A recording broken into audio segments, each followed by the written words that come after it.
Small Changes by Digits 27, Chapter 34. Familiar reunions. Two cloaked figures moved silently through a darkened passage, lit only occasionally by the flickering fires of sparsely placed torches. Their feet made no sound against the dusty, well-worn ground, despite one of their number's apparent interest in their surroundings. His head swiveled occasionally, eyebrows quirking at the seemingly uninteresting location.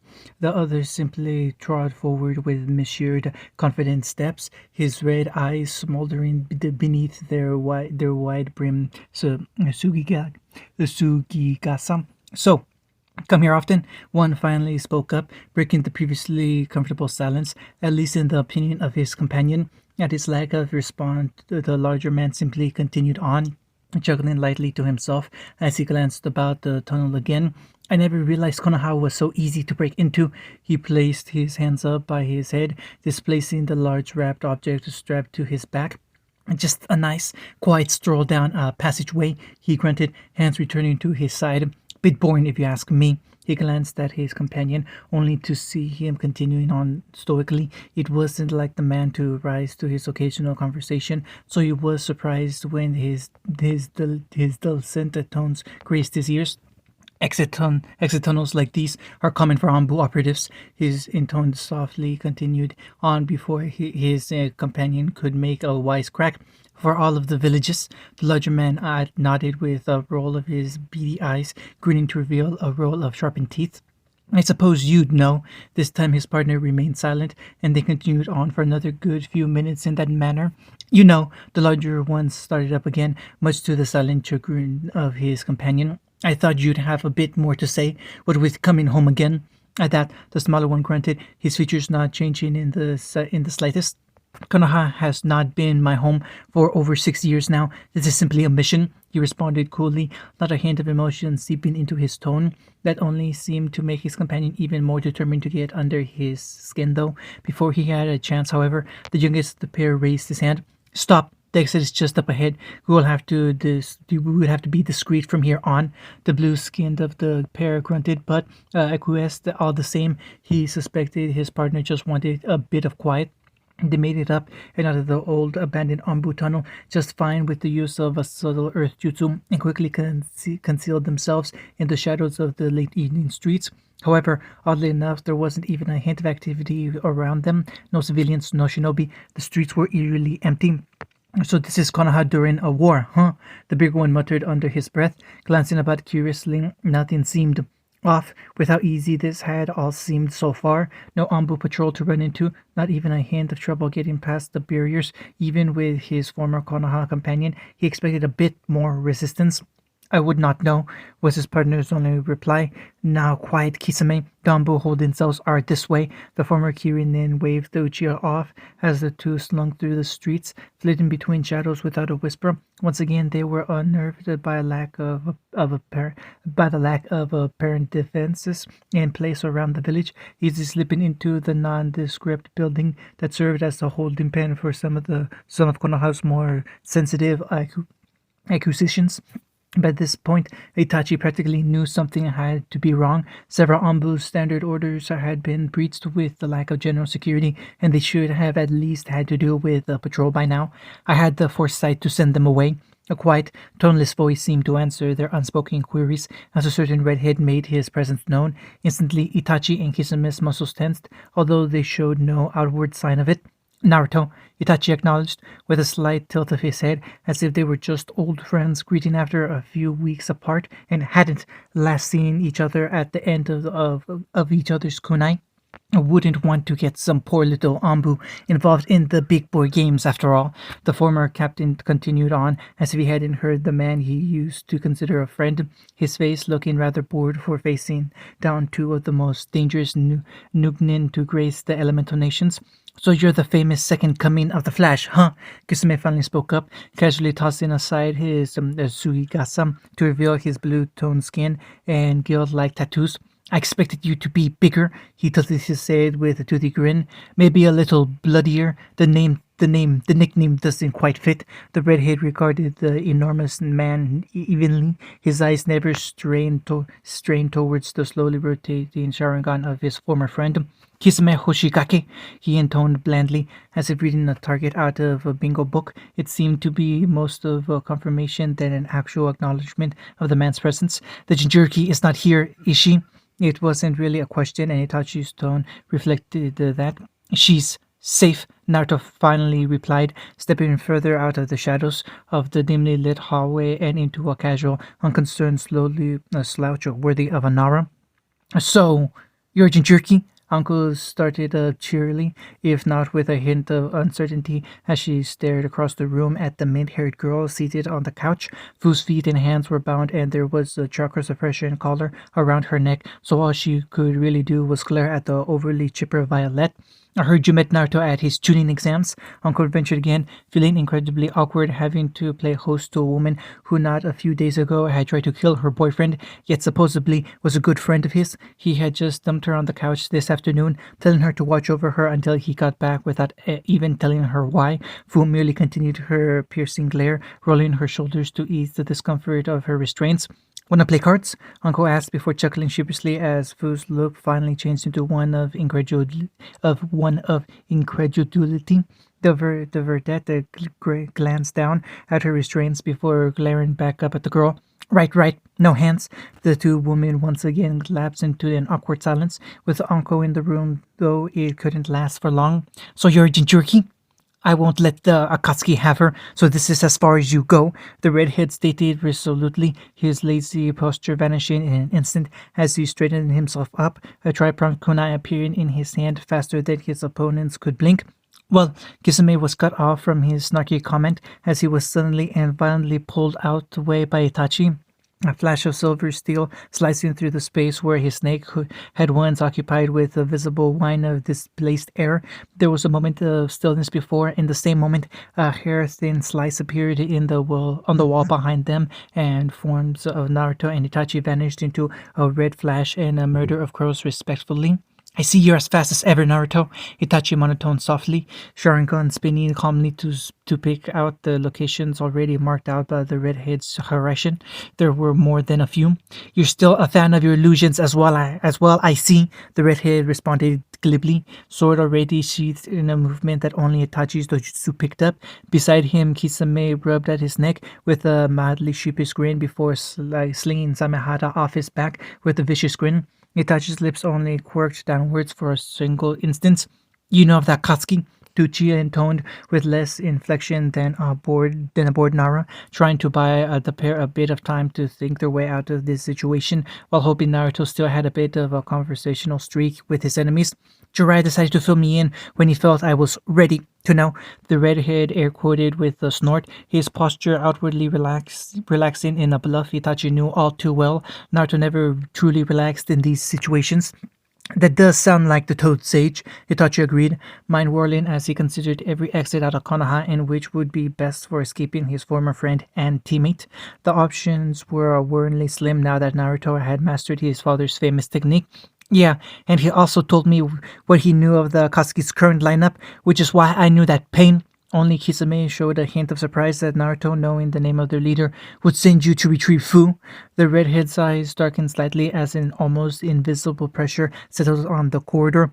"Nobody knows the village better after all." The pressure from Naruto's chakra was nothing to the two S rank, but the slight shimmer around the redhead's body spoke of his barely restrained emotions. "Kisame, we should retreat. We are in a disadvantaged position here," Itachi urged quietly, hands already flashing through signs in a hurried but coordinated blur. His grand fireball technique roared down the corridor, singeing the walls and creating a partial vacuum in the confined underground space. It was a fairly standard attack, one he was sure Naruto could dodge in his sleep. However, that was not its purpose. He simply wanted to see how ingrained the Horizon shields were into their tagged medium. He received his answer when Naruto appeared back in the corridor with a rather extravagant crimson flash. "Retreat!" Kinsame seemed genuinely hurt by the comment. even if his sadistic grin said otherwise. I'm hurt you think me so inept, Itachi-san, he growled happily. The bundle in his hand suddenly exploded outwards to reveal a 6 foot long stretch of jagged and vicious-looking blue scales. A sword a sword in the vaguest sense of the word. I've always wanted a crack at the bloody Flash ever since I heard he took Kushimaru's head. I wasn't. Itachi trailed off when he noticed the Kisame was taking no notice of him, already charging down the hallway with a look of childish excitement plastered to his features. Samehada screeched as the blue giant scraped the unwieldy blade down the length of the hallway. It seemed to chatter excitedly as he swung it in a powerful arc that no normal human should have been able to dodge, at least in such a cramped space.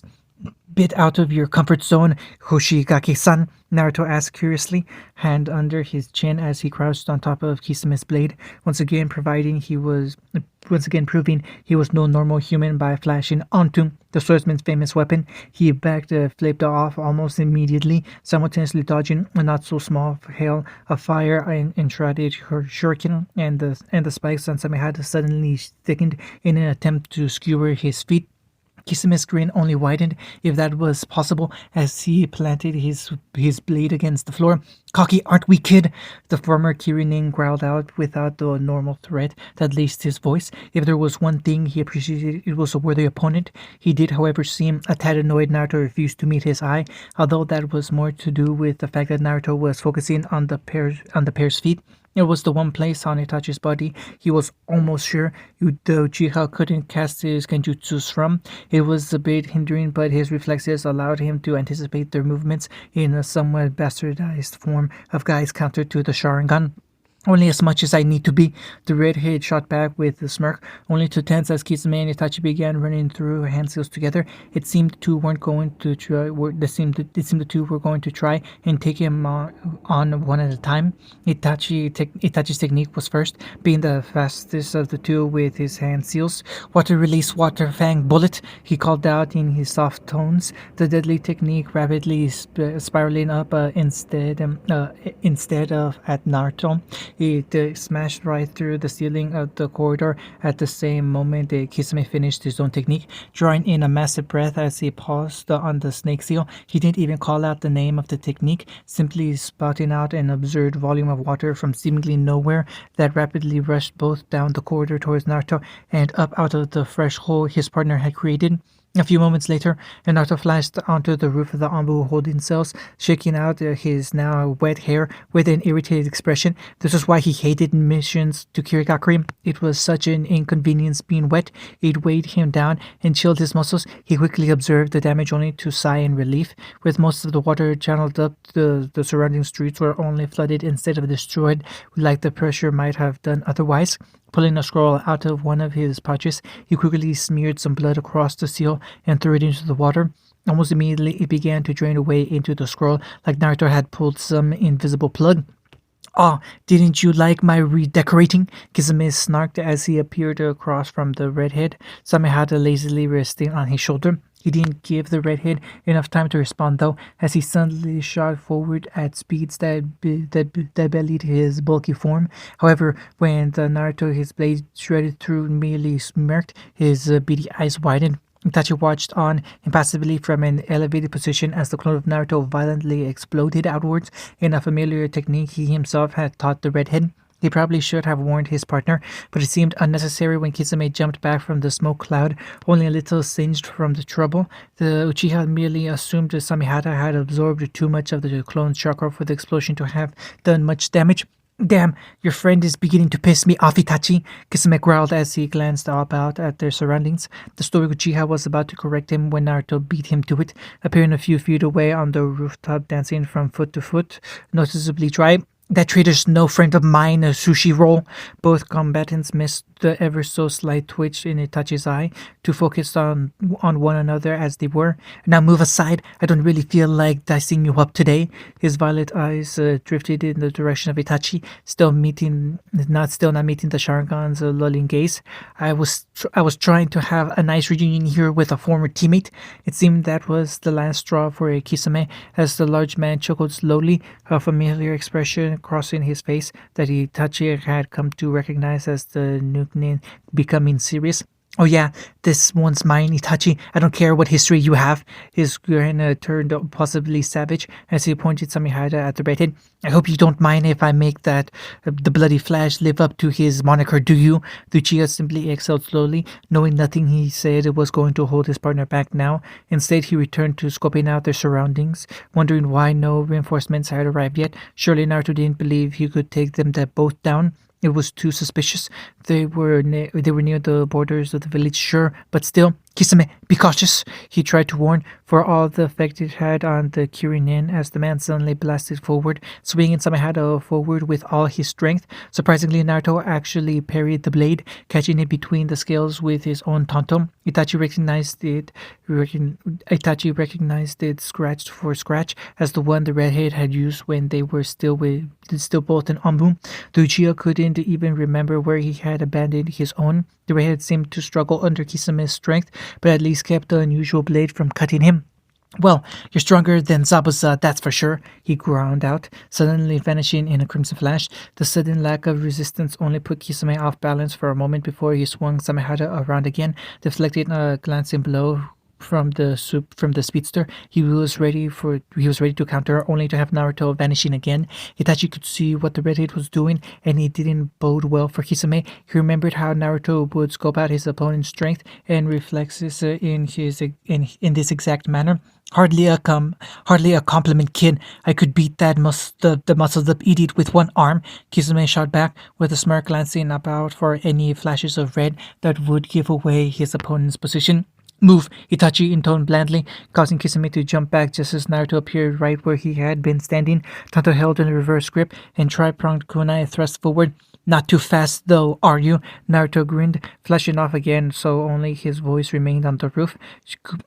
Kushimaru was more of a challenge than you. At least he appeared behind Kisame, causing the man to swing at nothing as he suddenly appeared atop Samehade again, lashing out with a vicious kick that nearly broke the fish-like man's nose.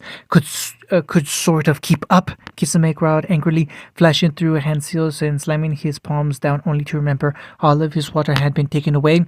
Don't get riled up, Kisame, Itachi once again offered helpfully from the rooftop. He knew better than anybody just how good the redhead could be at getting under people's skin. It was the main reason Shisui lost a lot of spars against the Namikaze. Thankfully, the Kirinin seemed to take his advice on board, taking a calming breath before scouting out his surroundings. What is he doing, Itachi? He called up, knowing the Uchiha had the better perspective with his elevated position and Sharingan. Itachi merely arched an eyebrow as he glanced down, inwardly still wondering about the lack of reinforcements. I thought you did not wish me to interfere, he shot back blandly, only to receive a toothy grin as Kisame's reflexes took over and he blocked a downward sweep of Naruto's tanto. You know me so well, partner, he growled out, staring into Naruto's violet eyes with a hungry energy as he pushed back against the Namikaze's blade, easily overpowering him. Naruto flipping back casually, shifting his stance a little as he nodded up to Itachi without actually looking at the teen. Might want to be careful there. He's been known to betray his partners. He flashed suddenly onto Samehade again, but Kisame had the foresight to lean back from the sweeping kick. He tried to reach forward and grab the offending leg, only for Naruto to flash once again down the street. When the whim strikes, Kisame growled at how easily the redhead was closing the distance between them before noticing Samehada squirm uncomfortably in his hand. The blade was drawing attention to the dark seal imposed on its scales, which quickly glowed and vanished as Kisame willed the blade to absorb the chakra from it. Oh, you noticed? Naruto questioned nonchalantly. And entering his pockets as the other sheathed his blade. Shame you forgot. Kisame suddenly felt a blinding pain ring inside his skull as he found a knee encompass his vision. The one on your face. The next few seconds felt like they were stretched out into minutes for the Kirinin as Naruto proceeded to vanish and reappear what felt like 100 times, each time landing a vicious or well-placed strike somewhere on his body. When he finally ceased, the assault, Kisame was still very blue, but a whole lot more black. You're not looking so good there, sushi roll. The redhead smirked as Kisame's eyes refused to focus for a few moments. He finally regained his bearings, lashing out with Samehada only for Naruto to flash across the street, lazily resting against the wall. Maybe you should slow down. The follow-up slash was once again dodged as this time the Namikaze appeared on Kisame's other side, still leaning casually on a wall.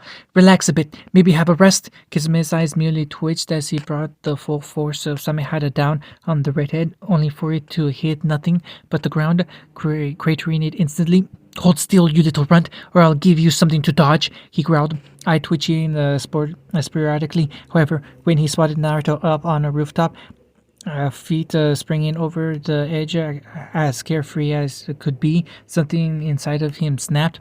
I wouldn't do that, Naruto sang tauntingly, only to flash away as a tone of scaly death tried to lodge itself in his head. I'm warning you. He waggled his fingers like a parent might to a disappointed child. It's a bad idea. He jibbled it in a whimsical tone as he once again infuriously avoided Kisame's swing with the ease one might in a spar against a genin. That's it, kid. Screw subtlety, Kisame shouted, a vein on his forehead pulsing dangerously as he slammed his hand together. You call this subtle? The redhead chuckled as he glanced about at the ruined street they were fighting in, or at least he appeared to be looking at the damage. Yeah, laugh it up. Enjoy your last moments, the fishman growled as he completed his hand seals in a combination Naruto recognized and unfortunately for Kisame had been waiting for. Water release, great explosion, water colliding, wave. Far from his previous technique, a veritable ocean of water spewed from Kisame's mouth, rapidly forming into a tidal wave as it only continued to expand. However, as the shadow of the enormous massive liquid barred down on the redhead, he looked unconcerned, even a little disappointed.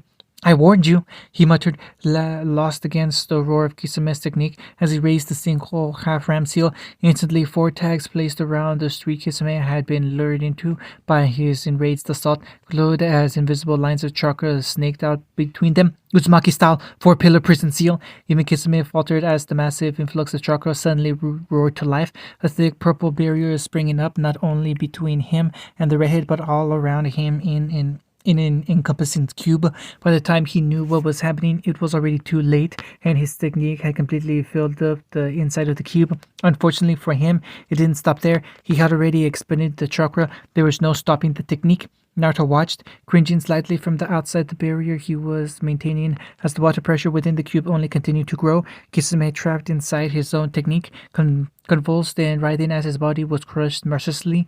Inside the cube, the former Kirinin found himself actually smirking as his vision blackened and blood escaped his mouth in little pink swirls. He always knew his anger would get the best of him one day, and as he glanced up to the rooftop where Itachi had been watching the fight only to find it empty, he sighed, nothing but bubbles escaping his constricted lugs.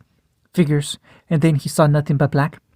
Itachi never looked back as he quietly strode away from the village, had returned to its place on his head. However, he did pause for just a moment as the breeze caught the edge of his robe. It was just for a moment, though, before he continued on. Blazing red eyes set forward and Sugigasa lowered to shade his features.